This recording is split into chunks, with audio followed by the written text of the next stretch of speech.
Hello दोस्तों, मैं Rahul sir आप सभी का स्वागत करता हूं आपके YouTube channel finance by Rahul पर।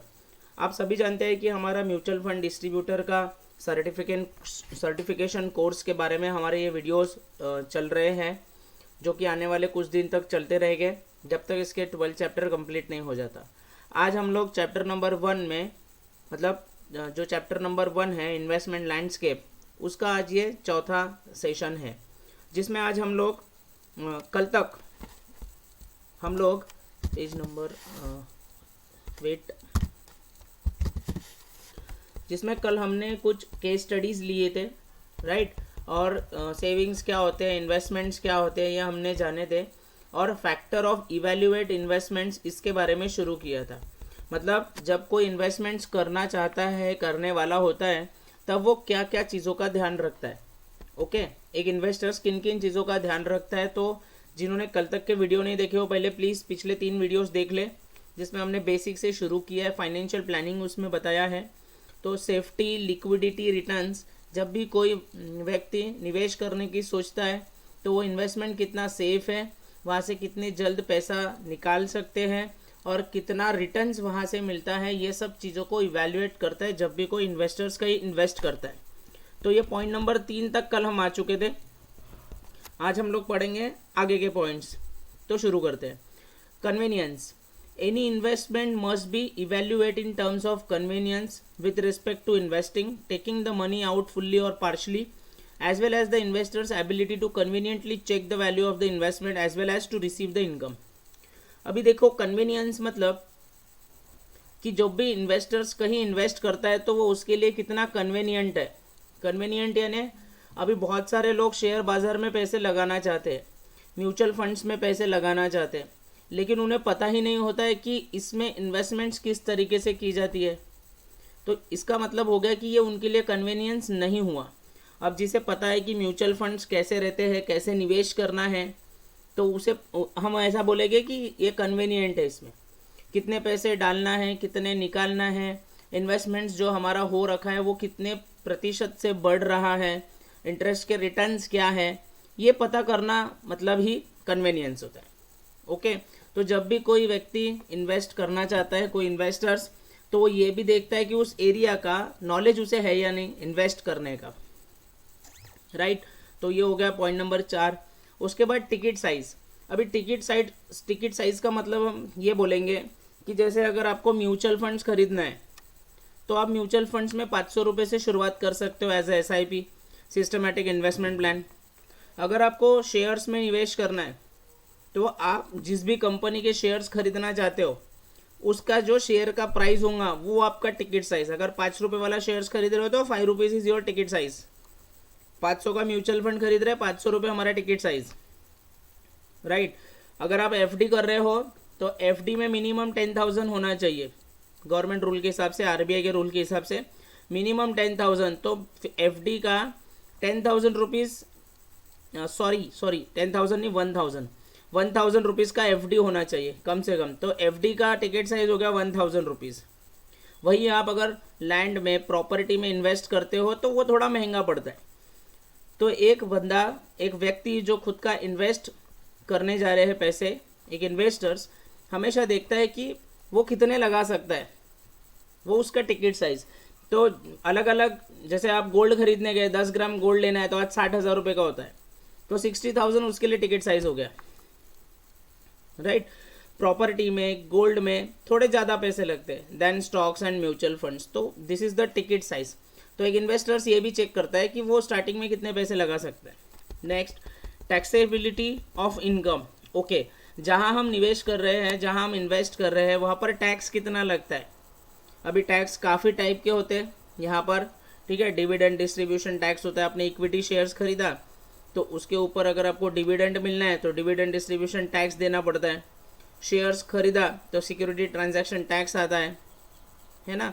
तो ऐसे बहुत सारे टैक्सेस आते हैं। तो म्यूचुअल फंड्स में आप अगर निवेश करने जा रहे हो तो ऐसे कौन से फंड्स है जिसमें जो टैक्स फ्री होते हैं। तो इसमें ELSS, RGSS, जहाँ पर आपको टैक्स नहीं लगता। तो एक व्यक्ति जब इन्वेस्ट करने के लिए सोचता है, एक इन्वेस्टर, तो वो इन सब चीज़ों को देखता है, राइट। वो देखता है कि भैया सेफ्टी कितनी है निवेश करने में, लिक्विडिटी क्या है, रिटर्न्स क्या है, उसके लिए कन्वीनियंट है या नहीं, टिकट साइज कितना है, टैक्सेबिलिटी ऑफ इनकम क्या है, मतलब इनकम पे टैक्स कितना देना पड़ सकता है। तो इन चीज़ों का ध्यान रखता है एक इन्वेस्टर्स जब कहीं निवेश करता है। उसके बाद tax deduction. Okay, so taxability income and tax deduction. Tax deduction देख लेते हैं। A related matter is the tax deduction that may be available in case of certain product such as deduction effectively increases the return on investment since the same is calculated after factoring the net amount invested. However, where a deduction is available, the product may have a lock-in period of certain years. Once again, there is a trade-off between liquidity and tax deduction. See, अभी मैंने आपको बताया कि mutual funds में RGSS और ELSS करके schemes होती है, लेकिन जहाँ पर टैक्स डिडक्शंस नहीं होता है या कम होता है वहाँ पर लिक्विडिटी बिल्कुल नहीं होती है। जैसे आप ELSS और RGSS में आपसे टैक्स नहीं लिया जाएगा, टैक्स फ्री प्रोडक्ट है 2 लाख रुपए तक, एक में 50, एक में 1.5 लाख, लेकिन ये पैसे आप निकाल नहीं सकते कम से कम 3 साल तक। तो इसमें लॉक इन पीरियड बोलेंगे 3 साल का है, ठीक है। सो दिस इज, ये सब चीज़ें देखता है इन्वेस्टर्स। तो ये है फैक्टर्स ऑफ इवेल्युएटिंग इन्वेस्टमेंट्स। अभी देखेंगे डिफरेंट एसेट क्लास। तो डिफरेंट एसेट क्लास यानी जब कोई निवेश करने जाता है तो उसके पास बहुत सारे रास्ते होते हैं। Various investments avenues can be grouped in a various category called asset class. An asset class is a grouping of investments that exhibit similar characteristics. There are 4 broad asset category or asset classes and then there are various sub category. Okay, तो main बड़े हैं real estate. अभी real estate आप जानते हो कि real estate में लोग पैसे लगाते हैं, मतलब प्रॉपर्टी खरीदना, लैंड खरीदना, बिल्डिंग खरीदना। Real estate is consider as the most important and popular among all the asset classes. अभी इंडिया में अगर आप रियल इस्टेट में इन्वेस्ट करने की बात करें तो लोग तुरंत तैयार हो जाते हैं। आप गोल्ड में निवेश करने की बात करेंगे तो लोग तुरंत तैयार हो जाते हैं। क्यों? क्योंकि ये चीज़ दिखती है, ठीक है। आपने लैंड खरीदा तो लैंड दिखता है, तो लोगों को जो चीज़ें दिखती है, जिसको छू सकते हैं, जनरली ऐसे इन्वेस्टमेंट्स में ज़्यादातर इंडियंस इंटरेस्टेड रहते हैं। However the popularity of this assets category is large because of a reason not related to investment. क्योंकि भैया वो इन्वेस्टमेंट से रिलेटेड नहीं रहते, वो उनको मालूम है प्रॉपर्टी के रेट कल बढ़ने ही है। ओके, नहीं कुछ तो खुद के रहने के काम आ जाएगा, या वो रियल टाइम इनकम भी देता है। जैसे अगर उसको रेंट आउट कर दिए तो उससे भी पैसा आना शुरू हो जाता है। So for those who have brought their own houses it is the largest expenses in life. तो घर खरीदना ये एक लार्जेस्ट एक्सपेंसेस है अपनी लाइफ का। The word use here is expense and not investments. Okay, तो यहाँ पर जो एक्सपेंस बोला है तो इसको इन्वेस्टमेंट्स नहीं एक्सपेंस बोला जा रहा है यहाँ पर। This would be elaborated later but it is pertinent to mention here that is majority of cases. See, अभी अगर आपको रियल, ये यहाँ पर एक्सपेंसेस एंड नॉट इन्वेस्टमेंट इसीलिए कहा जा रहा है कि अगर आपने होम लोन ले लिया, घर खरीदने के लिए अगर आपने लोन ले लिया तो इन्वेस्टमेंट्स नहीं, वो खर्चा हो जाता है एक प्रकार का आपके लिए। Individuals purchase real estate for self occupation, this should not be consider as an investment. जो खुद के रहने के लिए लिया जाता है रियल इस्टेट, उसको इन्वेस्टमेंट कंसिडर नहीं करते। Since selling the same way have an negative impact of an life style, बाद में उसमें जो उसका नेगेटिव इम्पैक्ट है लाइफ स्टाइल में, ठीक है।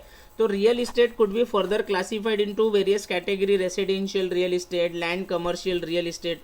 आप समझ पा रहे हो, लोग रियल इस्टेट को भी एक इन्वेस्टमेंट पॉइंट ऑफ व्यू लेते हैं, लेकिन खुद के लेने के लिए, खुद के रहने के लिए ले रहा है तो वो इन्वेस्टमेंट्स नहीं, वो एक्सपेंसेस होता है। अभी यहाँ पर अगर आप निवेश कर रहे हैं तो लोकेशन बहुत ही इंपॉर्टेंट होती है, ठीक है। जो आपके इन्वेस्टमेंट्स का जो परफॉर्मेंस है वो उसके ऊपर इम्पैक्ट करता है। दूसरी बात, आप इसको रातों रात बेच के निकल नहीं सकते। तीसरी बात, आधा टुकड़ा बेच के नहीं जा सकते। ओके, और one can invest in physical real estate as well as in the financial form.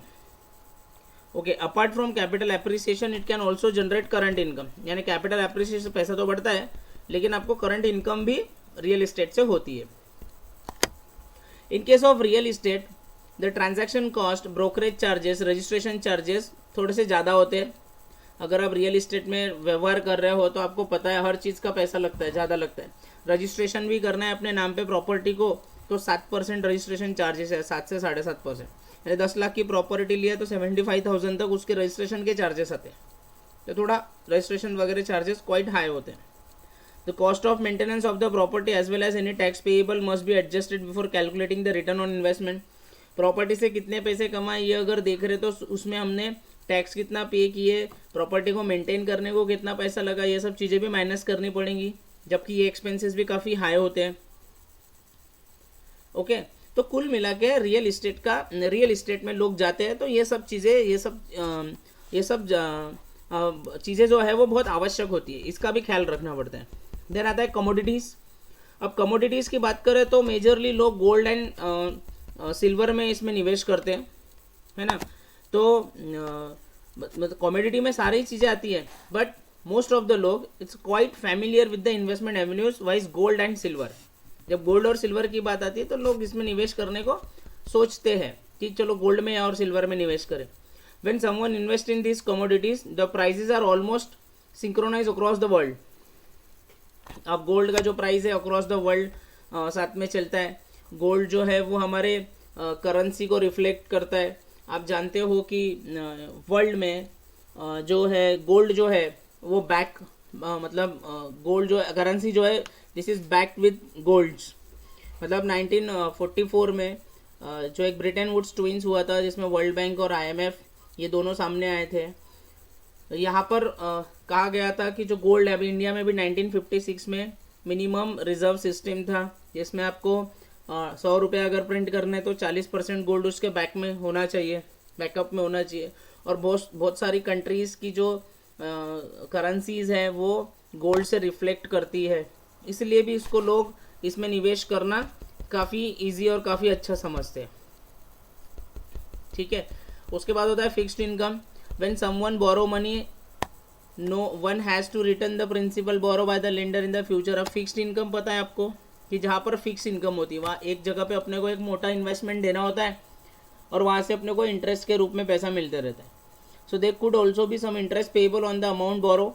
There are various forms of borrowing, some of which are marketable instruments like bonds, debenture. अभी आप इन्वेस्टर्स है तो आप किसी company के bonds ले लिए, debenture ले लिए। आपको टाइम टू टाइम किसी कंपनी यानी कंपनीज हो गए, यूनियन गवर्नमेंट हो गई, state government, municipal corporation, banks, financial institutions, public sector enterprises, ये हमेशा बॉन्ड्स निकालते रहेंगे, डिबेंचर्स निकालते रहेंगे। इनमें अगर इन्वेस्ट कर दिया तो डिबेंचर्स और बॉन्ड्स के इंटरेस्ट रेट फिक्स रहते हैं, आपको फिक्स इंटरेस्ट रेट मिलते रहेगा, यानी रेगुलर इंटरेस्ट इनकम शुरू अगर आप यहाँ निवेश करते हैं तो। साथ ही साथ इसकी मैच्योरिटी है, तब तक इंटरेस्ट मिलेगा, मैच्योरिटी के दिन पूरे पैसे वापस मिलेंगे। तो लोग फिक्स्ड इनकम ग्रुप में ये चीज़ आती है, यहाँ पर भी निवेश करना पसंद करते हैं। ओके, आगे देख लेते हैं इसमें थ्योरी क्या लिखा है। मेनी बॉन्ड्स पे रेगुलर इंटरेस्ट, दस the investors can expect current income. At the same time, if someone has invested at the time of issuance of the bonds and hold the same till maturity, in almost all cases there would be no capital gain. ठीक है, bonds are generally considered to be safer than equity. Obviously, equity holder are the real owner of the company and bonds and debenture holder are the creditors of the company. इन्होंने उधार दिया रहता है। Company में कुछ भी उथल पुथल हुई, कंपनी बंद होने की कगार पे है तो सबसे पहले बॉन्ड्स और डिबेंचर होल्डर के पैसे दिए जाते हैं, लास्ट में बचा तो इक्विटी को मिलता है, इसलिए इक्विटी से काफ़ी सेफ होता है ये इन्वेस्टमेंट्स। नेक्स्ट है इक्विटी। अभी इक्विटी की बात की, इक्विटी यानी क्या कि किसी कंपनी के शेयर्स खरीद लेना, इक्विटी शेयर्स खरीद लेना। आप बिल्कुल कोई भी कंपनी को जब अपना बिजनेस एक्सपैंड करना रहता है तो वो अपना IPO, initial public offering, IPO लेकर आती है प्राइमरी मार्केट में। इन्वेस्टर्स लोग वहाँ से IPO खरीदते हैं, यानी उस कंपनी में इन्वेस्टेड हो जाते हैं, और उसी इन्वेस्टर्स को शेयर्स बेचना रहा तो उसे सेकेंडरी मार्केट में एग्जिस्टिंग शेयर होल्डर्स को बेचते हैं, तो amongst the investors trading secondary market में शुरू हो जाती। वही है इक्विटी बाजार, उसी को शेयर मार्केट, उसी को हम कैश मार्केट भी बोलते हैं, जहाँ पे शेयर्स खरीदा और बेचा जा रहा है, विच इज़ क्वाइट हाई, मतलब क्वाइट रिस्की। अगर आप अच्छी कंपनी की पढ़ाई करके उसमें इन्वेस्ट करते हो, कंपनी के फंडामेंटल्स, टेक्निकल एनालिसिस देखते हो और निवेश करते हो, देन ओके। तो इक्विटी यानी किसी पर्टिकुलर कंपनी के शेयर्स खरीद लेना, राइट। और equity share holder are the real owner of the company, इसलिए यहाँ लिखा है this is the owners capital in the business. तो आप सभी जानते हैं इक्विटी। आगे बढ़ाएंगे, अगर किसी को कोई डाउट रहा तो बिल्कुल पूछिए। या देखिए दिया है सेंसेक्स 1979 में Sensex has grown from a level of 100 to around 50,000, तो अप्रोप्रिएट 16% की ग्रोथ दिखा रहा है May 21 तक, 16% की। हम एक्सेल पे बहुत बार ये कैलकुलेशंस कर चुके हैं, अभी पिछले 2 लेक्चर्स आप देखिए, वहाँ पर मैंने ये सारे कैलकुलेशंस करके दिखाया है। ओके, तो ये सब है। लोग रियल इस्टेट, कमोडिटी, है ना, रियल इस्टेट में, कमोडिटी में, इक्विटी में, फिक्स्ड इनकम में इन्वेस्टमेंट्स करते हैं। So there are similarity and difference between the various assets category.